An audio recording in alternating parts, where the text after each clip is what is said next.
다시 우리 8조 독서 풀고 있습니다.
하나만 푸는 거야. 뭐 엑셀이 없어 니네는. 아니 뭐 엑셀? 브레이크가 없어. 자, 정신이 나간다. 엑셀? 왜 엑셀을 밟아? 어? 아니 왜 이래? 천천히 풀어. 아, 나 첫 번째 거 풀고 있다고. 자, 첫 번째 거부터 잠깐 설명할게요. 자, 보십니다. 같이 봐 이놈아. 그러면 저절로 문제가 풀릴 것이다. 자, 첫 번째 일반적으로 라고 시작하고 있죠. 너네 어쩔 땐 비문학을 잘 풀고 어쩔 땐 비문학을 못 풀고 그러면 안 돼요. 비문학을 잘 푸는 이유가 뭐야? 풀었는데 답을 다 맞아. 본문을 이해했기 때문에. 그런데 본문을 이해하는 게 구조적으로 이해하는 게 아니라 그냥 읽으니까 그냥 대충 아는 내용이더라. 그래서 내가 전혀 이해 못하는 낯선 거 나오면 좀 틀리고 컨디션 안 좋으면 틀리고 이러면 안 된다는 거죠. 그걸 일정하게 유지하기 위해서는 훈련이 필요합니다. 뭘로 보는? 글을 구조적으로만 보는, 글을 글로만 보는 그런 연습이 필요합니다. 그렇기 때문에 얘를 죽도록 계속해서 쉽든 어렵든 계속 해줘야 돼요. 뭐를? 자, 첫 번째 문장에서 액체와 기체에 대해서 얘기하고 있어. 액체 동그라미 쳐야 되고 기체 동그라미 쳐야 돼. 내가 동그라미 치라고 그랬다고 해서 왜? 너네 첫 번째 거 이거 아니야? 아, 악셀루네트야? 그래서 더 쉬웠구나. 미안해, 나랑 순서가 달라. 봐봐. 자, 얘는 그나마 좀 쉬웠죠. 철학자 악셀 호네트는 그거. 자, 여기서 보면 철학자 악셀 호네트 네모 치시고요. 여기에서 현대사회는 개인의 자아를 성공적으로 실현할 수 있는 병리적 사회가 되었으며 여기 네모 치시고요. 그 뒤에 밑줄 칩니다. 현대사회는 개인이 자아를 성공적으로 실현할 수 없는 병리적 사회가 되었으며 그 원인이 무시에 있다라고 지적한다. 거기까지 밑줄 치고 지금 사회의 문제점이 나왔습니다. 사회의 문제점이 뭐야 얘들아? 문제점이 무시야 무시.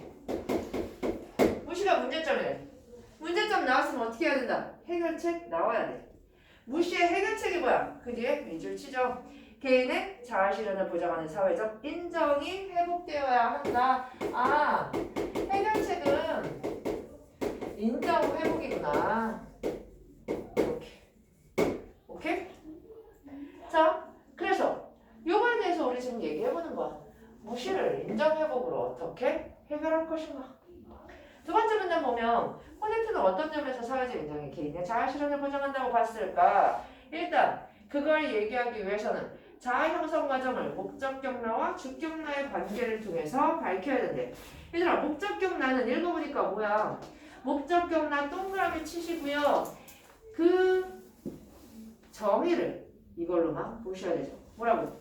한 개인이 자신에 대한 타인들의 생각과 기대를 일반화하여 형성한 자아상까지 밑줄 치시고 이게 목적격 나야. 결국에 목적격 나라는 거는 타인이 바라보는 나를 얘기하는 거. 즉 목적격 나는 사회적으로 요구되는 자아상이다. 그리고 주격 나는 주격 나 동그라미 치고요. 목적격 나를 나의 반응하여 자아를 형성하기 이전에 자 그럼 여기서 봐봐. 목적격 나에 반응하여 자아를 형성한다고 했으니까 목적격 나라는 거는 사회적인 나죠. 그렇기 때문에 사회랑 접촉하기 전에 사회와 닿아서 어떤 사회적인 나를 만들기 이전에 개인이 자아를 형성할 수 있는 무한한 가능성까지 밑줄 치고요. 목적격 나가 남이 보는 나였다면 주격 나는 그냥 내가 생각하는 나라는 거죠. 자, 그래서 주격 나는 내가 생각하는 나는 남들이 생각하는 나를 내면화하여서 자아를 형성할 수도 있지만 만에 세모 치시고요. 그렇지 않고 어떨 수가 있어. 거기 밑줄 칩니다. 주격 나가 목적격 나에 반발할 때 아 그렇구나. 그럴 때는 어떻게 한다? 목적격 나를 주장할 수도 있고 혹은 목적격 나에게 다른 나를 주장할 수도 있고 혹은 목적격 나가 이를 받아들여야만 하는 경우도 있다. 자, 이제 봅니다. 그래서 이런 식으로 개인의 주격 나가 타인이 바라보는 나, 목적격 나에 반응을 해서 자아를 형성하는데 이럴 때는 기본적으로 뭐가 전제된대? 타인의 상호 인정이 전제된대. 거기 밑줄 치세요. 세 번째 문단은 첫 번째 문장. 그렇기 때문에 이걸 위해서 네 번째 문단부터 뭘 얘기한다? 인정관계의 종류 세 가지를 얘기를 합니다. 그쵸? 인정회복을 위한 인정관계 세 가지. 첫 번째가 뭐야? 원주적 관계.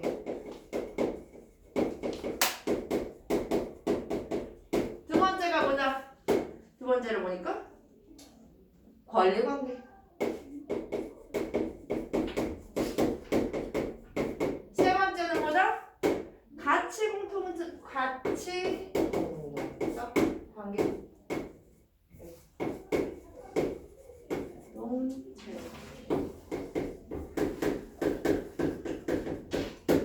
그렇대. 자, 각각 동그라미 쳤는데 뒤에 내용이 쉽기 때문에 밑줄 쳐야 좋지만 일단은 머릿속에만 밑줄 치고 그 다음 문단으로 바로 넘어가면 여기 보세요. 포인트는 이처럼 세 가지 상호 인정관계에서 이 세 가지 상호 타인과 나의 인정관계에서 개인이 긍정적 자기인식을 형성할 때는 성공적으로 자아를 실현할 수 하지만 세모 치고요. 이 관계에서 무시에 의해 개인의 긍정적인 자기의식이 파괴되면 개인은 자아 실현의 기회를 상실하게 된다. 아 그렇구나. 여기에서 무시를 겪게 되면 문제가 생기는구나. 그럼 봐봅시다. 이 글은 결국에 맨 처음 나왔던 얘기를 반복하고 있어요. 무시가 문제점이었고 인정회복이 해결책이었기 때문에 이거에 대한 부연 설명을 이렇게 디테일하게 길게 설명하고 있는 거야. 여기에서 요 무시가 요 사회적인 관계에서 이렇게 일어났기 때문에 내가 이 해결책, 무시에 대한 해결책, 인정회복을 하려면 기본적으로 뭘 해야 된다? 보세요. 저항을 해야 됩니다. 개인의 이를 회복하기 위해 사회에 형성되어 있는 인정 질서에 저항하게 되는데 라고 되어 있죠. 인정 질서에 저항 동그라미 치고 인정을 회복하려면 이 사이에 반드시 뭐가 필요하다? 아, 저항이 필요하구나. 그런데 인정 질서가 뭔데? 인정 질서 동그라미하고 정의 표시하죠. 개인의 자아를 인정 대상으로 허용할지에 대한 사회적 판단 기준이나 원칙, 그게 인정 질서구나. 그런데 이러한 사회적 판단 기준이나 원칙에 나는 뭐를 할 수 있다? 받아들일 수 없어 라고 저항한다는 거죠. 목적격 나에 대해서 내가 주격 나가 받아들이지 못하고 저항한다는 얘기야. 이런 식으로 개인이 새로운 자아성을 기존 인정 질서에 주장하면 당연히 개인은 기존 인정 질서와 대립할 수밖에 없고 개인의 저항은 어디까지도 확대돼? 사회적 저항으로도 확대된다. 그렇구나. 이러한 모든 저항을 다른 이름 저항을 뭐라고 부른다? 인정투쟁이라고 부른다. 그러면 다시 정리해 봅시다.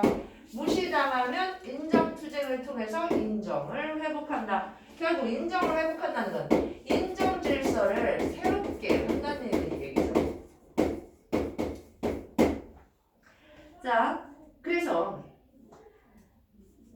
이 악셀러레이트는 권리관계나 가치공동체 관계에서 밑줄 칩니다.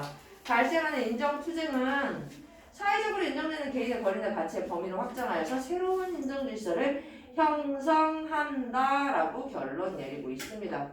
자, 그럼 문제 봅시다. 첫 번째 문제, 내용 전개 방식으로 가장 적절한 것은 몇 번이에요? 답? 얘는 뭐 2번이죠. 그쵸? 얘는 뭐 별거 없었고. 자, 2번 문제는 별표를 작게 하나 하시고 이런 식의 유형을 봐주셔야 돼요. 내가 계속 무시가 뭐라고 얘기했어? 문제점이라고 얘기했지. 그런데 1번 한번 보십시오.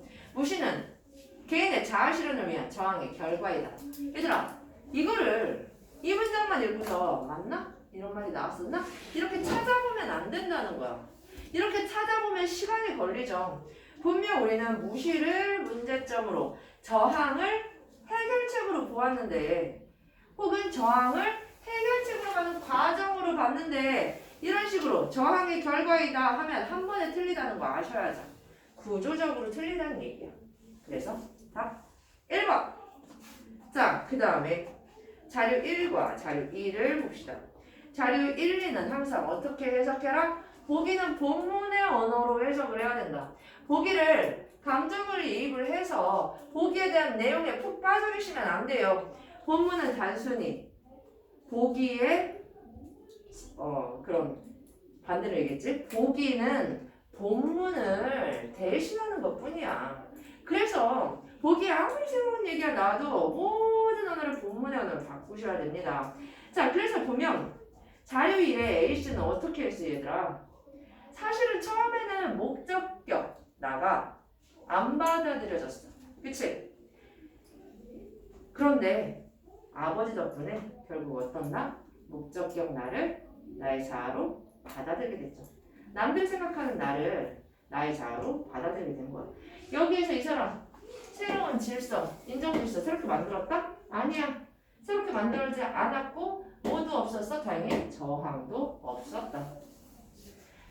자료 2는 자료 1은 애초에 이런 인정투쟁이 없었고 자료 2는 보면 이민자 B씨는 지정된 투표소에서만 투표했는데도 통보를 받고 상심했다. 무시당한 거죠? 문제점이 생겼어. 그래서 이 사람 뭘 했습니까? 1인 시위를 했어요. 여기서 1인 시위가 뭐야? 나를 인정해라. 너네가 보는 나, 그들이 보는 목적격 나를 어떻게 한 거야? 저항한 겁니다. 인정투쟁을 한 거죠. 그 인정투쟁의 결과로 난 어떻게 했어? 결국에 동등한 투표권을 이민자들에게 나눠줄 수 있게 되었죠. 그래서 뭐를? 인정질서를 새롭게 개편할 수 있었어. 그렇기 때문에 1인 시위라는 저항, 인정투쟁을 통해서 이 사람은 자기가 당했던 무시를 저항을 통해 회복할 수 있었다. 오케이? 자, 그렇기 때문에 이 문제 몇 번이 답이야, 얘들아? 적절하지 않은 걸 찾아라 라고 했기 때문에 답 4번. B씨가 시위를 한 이유가 목적격나에 의해 받아들여졌기 때문이야? 땡, 이렇게 말하면 안 되죠. 그러면 그 다음 문제도 마찬가지입니다. 자료 2와 달리 답 4번이죠. 자료 2와 달리 자료 1에서는 사회적으로 인정하는 개인의 가치 범위가 확장되어서 새로운 인정 질서가 형성된 것이겠군. 자료 1이라고 얘기하면 안 되고 차라리 자료 2라고 얘기했으면 맞겠죠. 그쵸? 자, 그래서 답 2번. 그 다음 문제 보기 나온 거는 얘는 별표를 많이 쳐줍시다. 보기는 대부분 본문의 언어로 말해줘야 되지만 얘는 본문의 내용을 보충해주는 내용이죠. 그렇기 때문에 단순히 본문의 내용을 대체할 수 없습니다. 보기에 나온 홉스에다가 동그라미 치시고요. 얘 홉스에 관한 내용은 외우세요. 홉스는요 유명한 말이 있어. 만인에 대한 투쟁. 그치? 사람은 자연 상태에 있을 때 나 빼고 다른 사람들은 모두 적으로 간주한대. 서로가 서로를 적으로 간주하기 때문에 내가 살아남기 위해서는 어떻게 해야 된다? 자기 보존을 위한 투쟁을 해야 된다. 그러니 나는 혼자 있을 때 안전하다? 절대 안전하지 않다. 모든 내가 아는 사람이 나를 노리기 때문에 지속적인 불안 상태가 되기 때문에 나는 이런 불안 상태보다는 권리를 국가에 내주고서라도 안전해지려고 하죠. 이게 홉스의 이론입니다. 이 홉스의 이론은 언제까지 볼 것이다? 평생 보게 될 것이다. 오케이? 자, 그래서 윗글의 기억과 얘네 비교한 내용을 가장 적절한 것은 별로 좋은 문제는 아닙니다. 그냥 보기의 내용과 본문의 내용을 그대로 갖고 온 거죠. 몇 번이야? 답 3번이죠. 두 번째 거 경제 풀어 공부냐? 두 번째 거? 네, 경제 풀어봅니다.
걸리는 거야? 생각보다.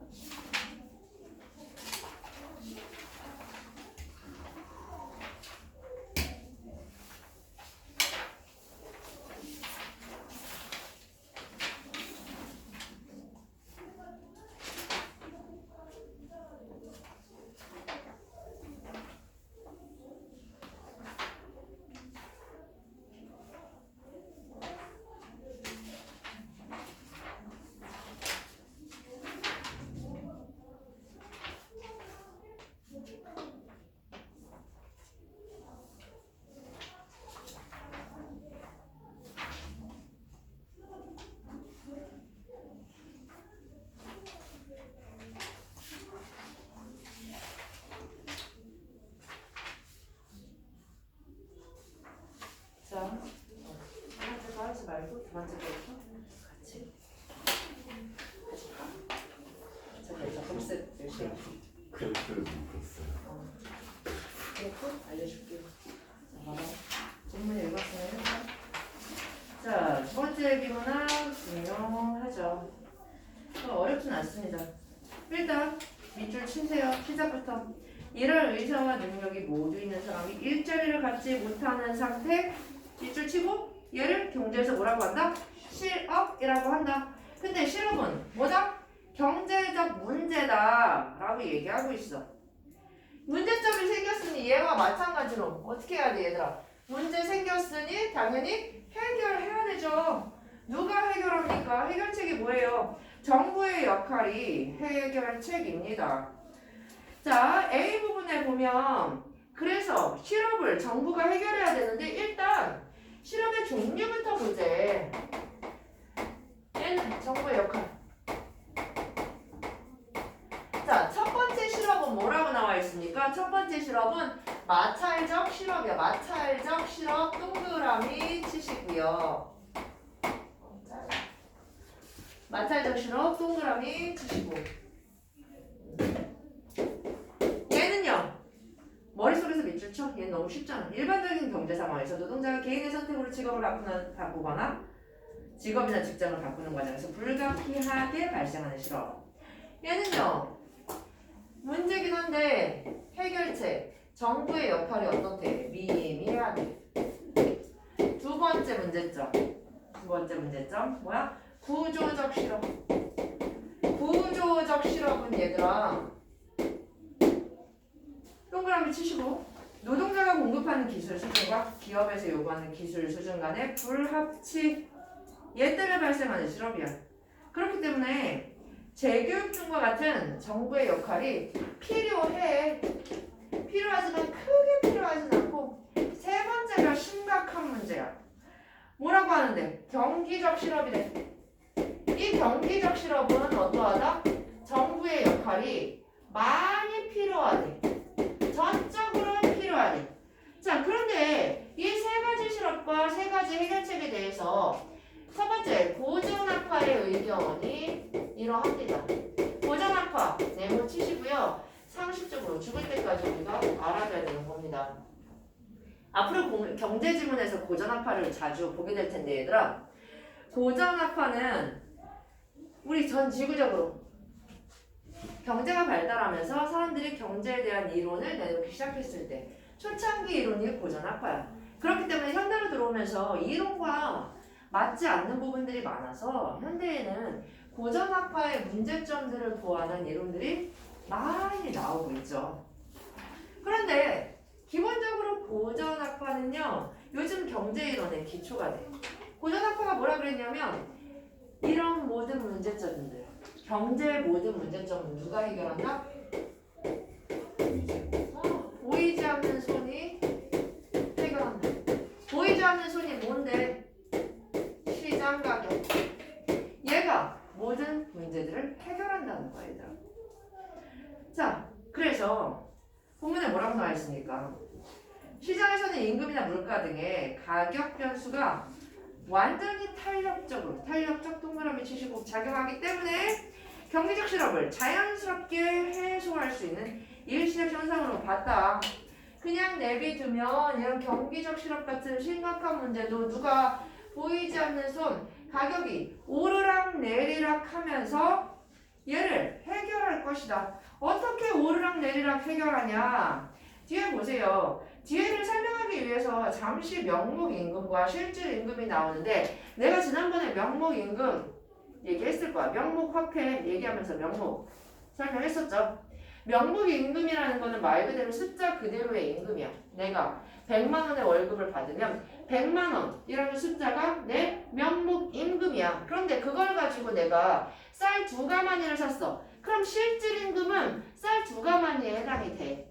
근데 하루아침에 물가가 너무 올라서 100만 원의 돈으로 내가 쌀을 1가마니밖에 못 사게 되는 순간 내 실질임금은 쌀 2가마니에서 쌀 1가마니로 어떻게 된다? 하락하게 된 거죠. 명목임금은 100만 원 그대로, 실질임금은 물가 상승에 의해서 어떻게? 절반으로 하락했다. 그게 바로 명목임금과 실질임금의 차이예요. 자, 그런데 여기 보면 이런 식으로 경기적 실업이 발생을 하면 사람들이 어떻게 된다? 노동시장에서 일자리를 적극적으로 찾고 일자리를 적극적으로 찾는다는 건 곧 뭘 얘기하는 거야? 노동의 초과 공급. 일자리는 요만큼인데 일하는 사람이 이렇게 많아. 그럴 때 회사는 결코 이런 상황을 놓치지 않죠. 당연히 어떻게 하게 돼? 와, 일할 사람 많네. 월급 깎아. 그치? 그런 식으로 월급을 탄력적으로 조정을 해서 월급을 낮추면 어떻게 됩니까? 자연스레 실질임금이 하락하게 되죠. 명목이 하락했으면 실질임금도 하락합니다. 자, 그러면 경기 침체로 인해서 물가가 내려가서 누렸던 나의 실질임금 상승 효과를 어떻게 하게 된다? 다시 내려가게 되는 거지. 그치? 명목임금, 실질임금 다 내려가는 거야. 그러면 결국에 경기가 침체되기 이전과 동일한 수준으로 내려가기 때문에 뭐가 된다? 경기적 실업 해결. 명목임금이 하락한 만큼 뭐가 늘어나? 노동의 수요량이 늘어나기 때문에 우리는 경기 침체 이전의 상황으로 다 돌아가게 되는 거야. 그래서 가만히만 있으면 정부가 개입하지 않아도 임금이 오르내리면서 이 문제를 해결하게 된다. 자, 그런데 고전학파와 달리 누구학파? 케인즈학파에서는 얘들아, 케인즈학파 네모 치시고요. 이게 불가능하다고 생각을 했습니다. 왜? 몇 줄 치세요. 임금이나 물가 등의 가격 변수가 완전히 탄력적으로 작용하지 않기 때문에 네 말대로 보이지 않는 손이 이걸 해결하려면 가격이 쉽게 오르고 내리고 해야 되는데 네 말처럼 가격이 그렇게 임금이 탄력적이지 않다.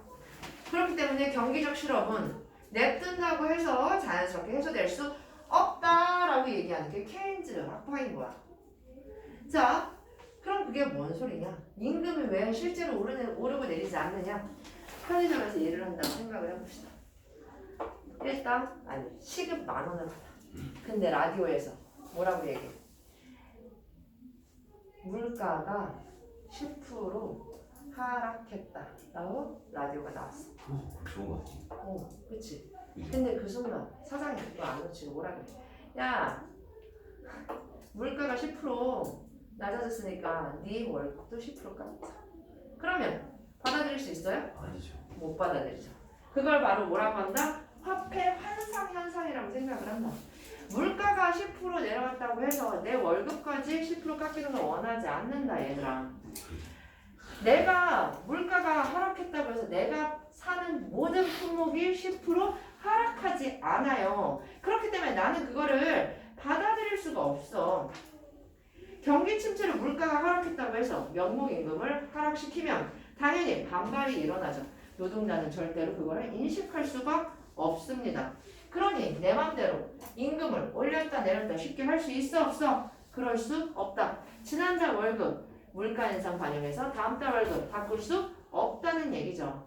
그러다 보면 어떻게 돼? 결국에 얘는 누가 해결해야 된다? 정부가 해결해야 된다. 얘는 정부의 역할을 줄여야 하는 작은 정부를 지향하지만 얘는 무슨 정부? 큰 정부를 지향하는 거죠. 그렇죠? 자, 그렇다면 다시 국어 공부를 돌아와서 문제를 한번 봅시다.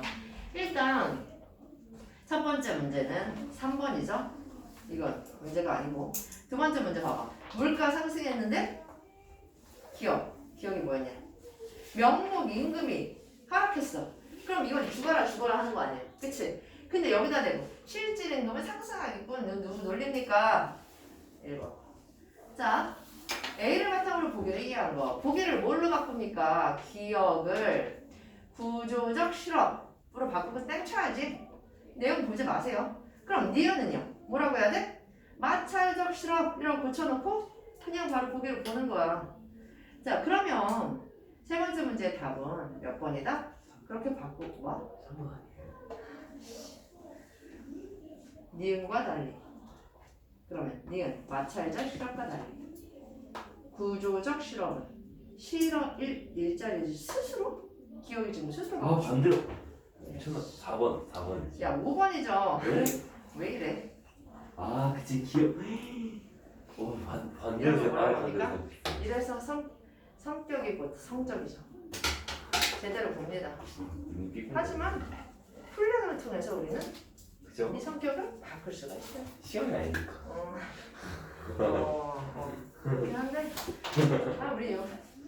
우리 용준이 맞나? 네. 우리 용준이는 성격이 매력이니까. 공부를 잘했지. 그래프 봅니다. 자, 이 그래프 문제 별표 치고 어떻게 한다? 1번 선지에서 뭘 본다? 고전학파에서는 동그라미 치고 2번 선지에서 고전학파에서는 동그라미 쳐 3번 선지에서 케인즈 학파에서는 동그라미 쳐 4번에서는 케인즈 학파에서는 또 동그라미 치고 5번에서도 케인즈 학파에서는 또 동그라미 칩니다. 우리가 이 두 개의 입장을 구분하지 않는다면 이 그래프를 볼 때 이렇게 생각하게 되죠. 노동의 수요가 이런 식으로 하락하게 되면 일하는 사람 많이 안 뽑는다는 얘기잖아요. 그죠? 이런 식으로 노동의 수요가 하락했을 때 우리의 균형점은 자연스럽게 이 0에서 어디로? 이 1으로 옮겨간다고 생각을 할 수밖에 없다. 이 0에서 이 1으로 옮겨가는 그 과정, 공급과 수요가 딱 만나는 그 지점이 문제가 해결되는 지점이죠. 자, 그런데 고전학파는 이런 식으로 이 0에서 이 1으로 균형점이 바뀐다고 얘기를 했지만 아까 케인즈 학파는 뭐라고 얘기했어? 이 0에서 눈꽃만큼도 명목임금이 내려간다 안 내려간다? 그렇게 쉽게 내려가지 않는다. 그렇기 때문에 케인즈 학파는 이 0이라는 점이 수요 곡선이 밑으로 내려갔다고 해서 움직이지 않는다는 얘기야. 움직이지 않기 때문에 결국에 이런 식으로 노동에 대한 수요가 발생하는 것이 아니라 L0에서 L2까지 뭐가 늘어난다? 실업이 발생하는 거죠. 그렇죠? 자, 그렇기 때문에 답 5번입니다. 명목임금이 내려가지 않아요. 그렇기 때문에 그래프만 죽어라 들여다보면 이 문제를 못 풀고요. 이렇게 고전학파와 케인즈 학파의 이론을 비교를 해줬어야지만 문제를 풀 수가 있다. 어떻게 보면 얘는요. 그래프를 안 봐도 풀 수 있었던 문제죠. 세 번째 질문 봐봅니다.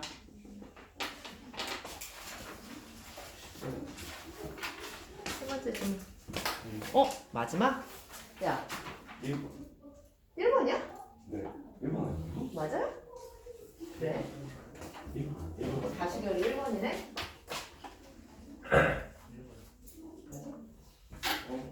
어? 1번 아니에요? 내가 틀렸나? 내가 답을 잘못 봤나? 한번 봐봐. 답이 1번이야? 네 맞아요. 아, 그래.